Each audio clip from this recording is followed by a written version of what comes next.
La transposition didactique est un concept récent dans l'histoire de l'éducation. C'est un processus qui consiste à transformer un objet de savoir en objet enseignable. Il s'agit de convertir des connaissances dites savantes, qui proviennent du monde scientifique, en connaissances à enseigner dans un cadre scolaire par exemple.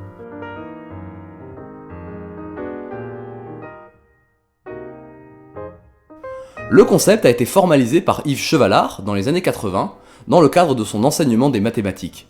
En se posant la question de l'utilité des savoirs, il montre que les connaissances à acquérir pour ses élèves ne sont pas les mêmes que les connaissances théoriques telles qu'elles sont formulées par les chercheurs.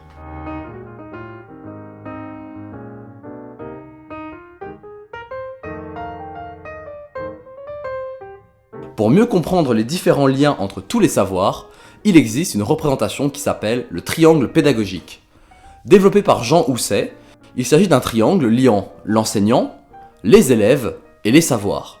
Ces trois éléments sont en relation les uns avec les autres, et si l'un des trois côtés est négligé, alors l'apprentissage est déséquilibré. Les sciences de l'éducation s'intéressent donc à chaque relation, qui correspond ainsi à une discipline spécifique.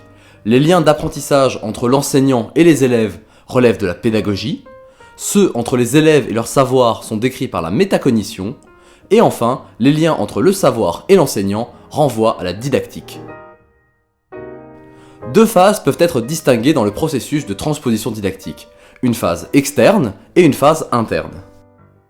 La transposition externe concerne tous les choix opérés avant l'enseignement en lui-même. On l'a dit externe puisqu'elle a lieu à l'extérieur de la classe. Il s'agit du choix des domaines à enseigner ou encore du contenu de l'enseignement. La transposition interne, quant à elle, prend en compte le facteur humain dans l'enseignement.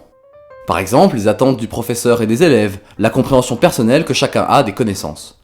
Cette transposition est généralement réalisée par l'enseignant qui donne le cours. À l'école, c'est la différence entre le programme officiel et ce qui est réellement discuté dans la salle de classe. Aujourd'hui, ces deux aspects de la transposition didactique font partie des grands enjeux de l'éducation nationale. En effet, tous les enseignements doivent passer par une phase de réflexion didactique externe pour la mise en place d'un socle commun de connaissances. En même temps, une bonne connaissance du processus interne de la transposition didactique est essentielle. Elle permet de proposer aux enseignants des façons différentes de présenter leur discipline, par exemple en organisant des travaux pratiques.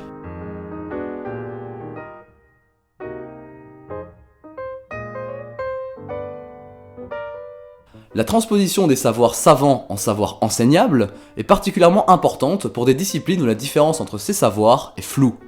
Dans les sciences humaines et sociales, telles que le français ou l'histoire, il est beaucoup plus difficile d'établir des priorités d'enseignement, les disciplines étant moins hiérarchisées que les mathématiques ou la biologie.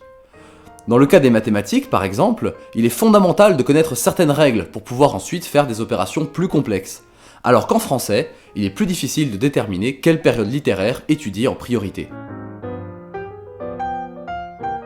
Si la pédagogie est aujourd'hui au centre de tous les débats et des préoccupations, il ne faut donc pas oublier l'importance du processus didactique. Ce processus est devenu de plus en plus nécessaire avec l'augmentation exponentielle des connaissances scientifiques. Il faut donc trouver de nouvelles façons d'ordonner les multiples savoirs afin de mieux les transmettre et les relier les uns avec les autres.